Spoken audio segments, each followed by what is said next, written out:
Welcome to an exploration of one of the most compelling corporate comeback stories in modern history.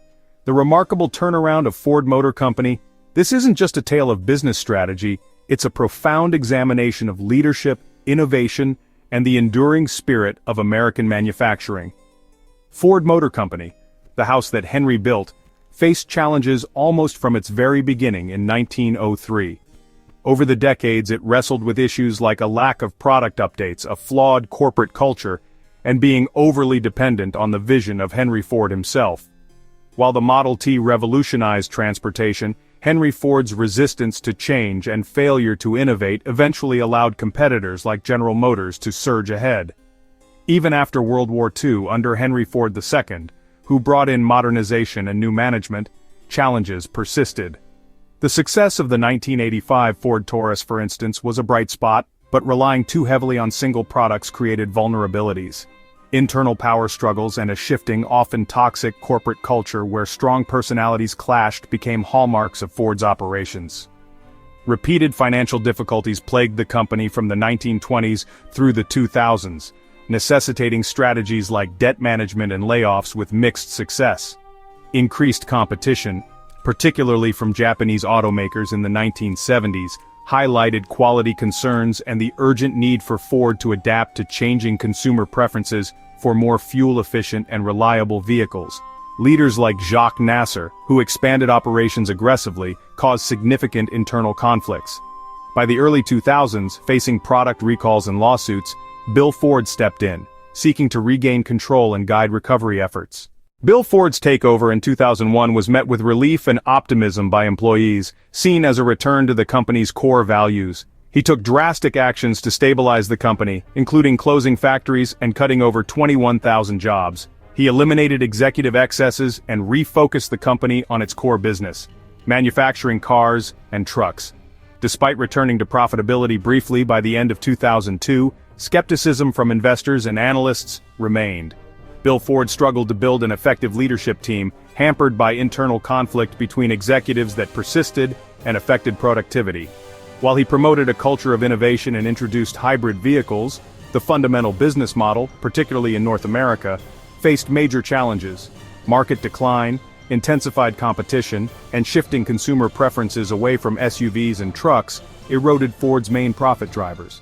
Amid mounting financial pressure and plummeting cash flow, Bill Ford acknowledged the need for new leadership in July 2006 and began the search for a CEO better suited to navigate the turmoil. This humble recognition of his limitations was crucial for the company's survival. This search led to Alan Mulally. Mulally was renowned for successfully transforming Boeing's culture into one of cooperation and teamwork, leading the commercial airplanes group through crises after 9/11s and achieving record sales. His leadership style was described as unpretentious, with strong people skills. Mulally's core principle was working together, fostering collaboration, transparency, and a focus on improvement. On September 5, 2006, Alan Mulally arrived at Ford headquarters, tasked with the monumental mission of revitalizing the struggling automaker. His appointment was controversial, facing skepticism from many internal executives. His informal attire and Boeing background led to doubts about his knowledge of the automotive industry. Initial meetings were tense, with executives questioning his capability. Bill Ford's PR team worked to carefully manage the media narrative around his hiring. Public and employee reactions were cautiously optimistic, but concerned about potential downsizing. Despite the resistance, Mulally sensed both opportunity and the necessity for radical change in a dysfunctional system. He trusted that understanding this need could lead to success despite rival mockery. Mulally's return initiated a series of drastic changes. He quickly recognized a significant lack of transparency and honesty among senior executives. His solution? Impose a new structure for meetings focused on data-driven decision-making. He replaced numerous ineffective meetings with a singular weekly business plan review, or BPR. Here, executives were required to provide concise, factual, and honest updates. The structured format was borrowed from his experience at Boeing. Initially, resistance was strong. Many executives struggled with this new approach, with some attempting to avoid BPR sessions. But Mulally's persistence and emphasis on a culture of accountability and respectful collaboration began to take hold. A pivotal moment occurred when Mark Fields, breaking from the previous culture of deception, decided to reveal a significant issue regarding the Ford Edge, presenting a red status. Mulally praised this honesty, solidifying trust and encouraging others to follow suit. As transparency improved, a clearer understanding of Ford's true challenges emerged, enabling Mulally to create actionable plans for the turnaround.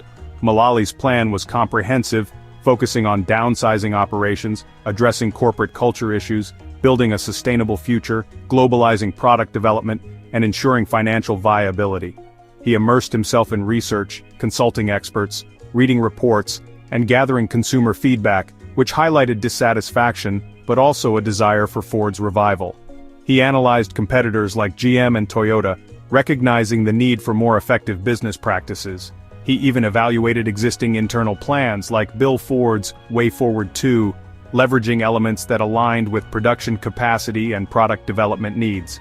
A key component was the introduction of the Global Product Development System, aimed at aligning global operations, reducing costs, and facilitating integration. Mulally also looked to Ford's heritage for inspiration, drawing on core principles to build a vision focused on collaboration and strategic planning.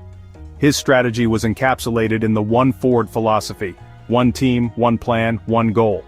This represented cohesiveness and summarized his strategy with 4 key points: aggressively restructure to operate profitably with current demand, accelerate the development of new products, secure financing and improve the balance sheet, and foster effective collaboration across the organization. But a plan needs funding. In November 2006, Ford faced a critical moment, needing to secure substantial financing amidst economic challenges and a deteriorating credit rating. They sought to borrow $18 billion to fund the turnaround. CFO Don LeClaire pushed for maximum funding, fearing borrowing windows would close.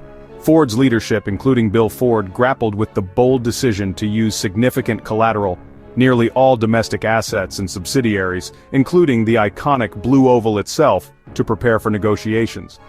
Bill Ford, trusting Mulally and the plan, opted for this last-ditch effort, risking the family legacy for the chance of a successful turnaround. Presenting to bankers on November 29, Mulally confidently outlined the strategy, emphasizing the integration of global assets. The move paid off. Ford initially sought $18 billion but secured over $23 billion due to overwhelming lender support. This massive financing deal, secured before the credit crisis hit in full force, was a pivotal moment that positioned Ford independently of government bailouts when rivals later needed them. It set the tone for a decisive restructuring. Assembling the right team was crucial. Mulally faced internal resistance, notably from Mark Schultz, head of international operations, who evaded cooperation. Mulally calmly but persistently invited Schultz to join the team, ultimately eliminating his position when he refused to adapt, demonstrating commitment to reducing bureaucracy. Other executives like Mark Fields initially struggled but became more accepting of collaboration under Mulally's steady hand. Mulally focused on identifying executive strengths and aligning them with company needs. He restructured Ford into a flatter organization with direct reporting lines, emphasizing teamwork and shared responsibility across all functions. He brought in or elevated key figures like Derek Kuzak for global product development, and Tony Brown for supplier relations, which improved relationships with parts manufacturers. This shift fundamentally transformed leadership dynamics from cronyism and political intrigue to a more collaborative, team-driven environment focused on results. As 2006 concluded, a growing sense of unity emerged within the executive team. The turnaround effort unfolded against the backdrop of the devastating 2008 economic crisis. Vehicle sales plummeted as credit dried up and consumer confidence collapsed. Mulally immediately put the leadership team into crisis mode, meeting multiple times daily. He had to maintain investment in new, fuel-efficient vehicles despite declining profits and pressure to cut spending. The crisis led to interactions with Washington. Mulally found that the government had a negative view of the big three automakers. While GM and Chrysler sought direct aid, Ford proposed a unified industry approach focused on leveraging existing loan programs through the Energy Department.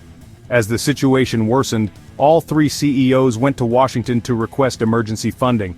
They faced intense scrutiny, particularly regarding their travel methods and past failures. Mulally argued that while Ford was structured to survive without immediate help, the failure of GM or Chrysler would jeopardize Ford due to industry interdependence. Congress's initial response was tepid, demanding credible restructuring plans. Mulally was frustrated by the perception of Ford being lumped in with the failing Big Three despite its reform efforts. Ford began to distinguish itself, ultimately deciding it would be better to refrain from seeking additional government aid. This decision, made public, resulted in a surge of public support for Ford. Many consumers expressed gratitude for Ford's independence, leading to increased interest in sales. Mulally emphasized showcasing Ford's progress, highlighted by products like the Fusion Hybrid. As GM and Chrysler went through government-backed bankruptcies, Ford monitored closely, adjusting plans to compete against government-owned rivals. Mulally stressed the need to expect the unexpected. Ford leveraged government programs like Cash for Clunkers, which stimulated demand for fuel-efficient vehicles and boosted sales. Negotiations with the UAW continued. Ford sought agreements similar to those given to GM and Chrysler, ultimately securing critical agreements involving mutual sacrifices. Product development, a cornerstone of Mullally's plan, continued to deliver. The new Ford Focus, unveiled in early 2010, was showcased as a prime example of the One Ford vision, designed as a global vehicle with standardized parts. This allowed Ford to become competitive in the crucial small car market. The Toyota quality crisis, unfolding in 2009 to 2010, further allowed Ford to capitalize on weakened competition. By late 2009, Ford reported a profit, the first in years despite ongoing market struggles. By the end of 2010, the results were undeniable. Ford posted a $6.6 billion profit and regained investment-grade credit ratings. Mullally's focus on improving profitability and reducing debt paid off.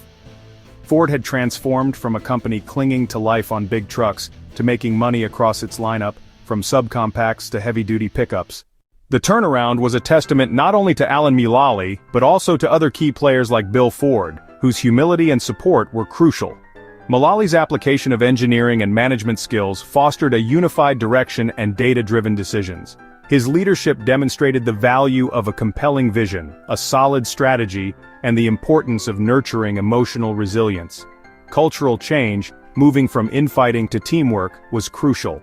In the end, the story of Ford's resurgence, particularly its navigation of the 2008 crisis without government bailouts when its rivals needed them, became a powerful symbol.